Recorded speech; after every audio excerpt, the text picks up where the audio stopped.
بسم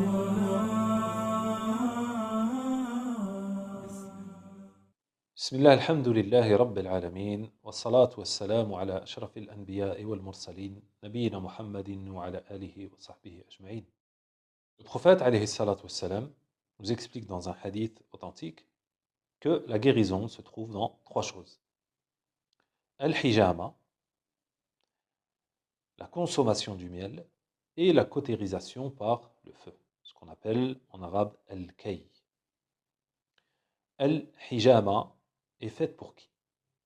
Qui est-ce qui peut faire al-hijama? Est-ce qu'on doit attendre d'être malade pour faire le hijama ou est-ce qu'on peut faire le hijama avant? Comme on le dit, la al-wiqayatu khayrun min al-ilaj, c'est-à-dire qu'il vaut mieux prévenir que guérir. Donc le hijama, n'importe qui peut la faire. Il ne faut pas attendre d'être malade pour se soigner. D'ailleurs, la véritable médecine, c'est celle qui t'empêche d'être malade. Celle qui fait que tu n'es pas malade, bi'idnillahi ta'ala. Donc la meilleure médecine, c'est le fait de se prémunir, le fait de se protéger, le fait de tout faire pour rester en bonne santé. Si tu es malade, ben, en quelque sorte, c'est déjà trop tard. Hein, c'est déjà trop tard, mais on peut remédier à cette maladie. Mais le mieux, ben, c'est de rester, de tout faire donc, pour rester en bonne santé. Donc, parmi les choses qu'on va pouvoir utiliser pour rester en bonne santé, eh bien, il y a el-hijama. Mais pas seulement, on peut aussi l'utiliser en thérapie, c'est-à-dire qu'on va l'utiliser pour énormément de maladies. Mais à quelle fréquence faire cette hijama? À partir du moment où on sait que tout le monde peut faire le hijama, que l'on soit malade ou pas, eh bien, le hijama, tu peux la faire une fois par mois, tu peux la faire une fois tous les 2 mois, tu peux la faire une fois tous les 3 mois. L'essentiel, donc, c'est de faire le hijama de temps à autre, si tu n'es pas malade. Et en cas de maladie, bien sûr, cela va dépendre la fréquence de la hijama et les points, donc là où on va appliquer les ventouses, vont aussi donc dépendre de la maladie dont tu souffres. Et donc, ça va dépendre de ce que tu recherches à enlever, hein, s'il y a des douleurs ou autres. Donc, n'importe qui peut faire al-hijama. Si on est malade, d'abord consulter donc un spécialiste de la santé, consulter une personne qui s'y connaît dans le domaine, et ensuite voir avec cette personne si la hijama est bonne pour nous ou pas, et est-ce qu'elle sert à notre maladie ou pas.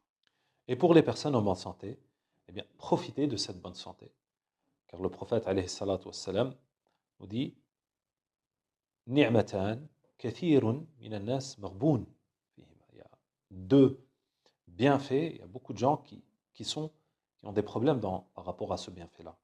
As-siha, c'est-à-dire la santé, rester en bonne santé, être en forme, être en bonne santé, et le fait d'avoir du temps. Donc si tu es en bonne santé, alhamdulillah, continue à l'être et fais la hijama donc pour te prémunir. Ensuite, le prophète alayhi salatu wassalam, nous a parlé du miel. Le miel est une excellente source de guérison, j'allais dire, hein, pour bon nombre de maladies. On en parlera plus tard dans le chapitre consacré au miel, Inch'Allah. On verra quel miel est-ce qu'il faut choisir, comment est-ce qu'il faut l'utiliser, est-ce qu'il y a des miels qui sont meilleurs que d'autres. On en parlera, Inch'Allah. Pour ce qui est de la cautérisation par le feu, c'est quelque chose qui peut aussi être appliqué. Il y a des gens qui sont spécialistes là-dedans, c'est-à-dire qu'ils vont prendre, par exemple, un petit bout de bois qu'ils vont chauffer et ils vont te brûler légèrement avec. Donc le prophète alayhi salatu wassalam, a déconseillé cela, mais si tu ne trouves pas d'autres alternatives, il n'y a pas de mal à utiliser al-kay si tu sais qu'il y aura la guérison donc dans ça et que tu as utilisé d'autres choses et que ça ne fonctionne pas, il n'y a absolument pas de mal à donc se faire cauteriser par le feu.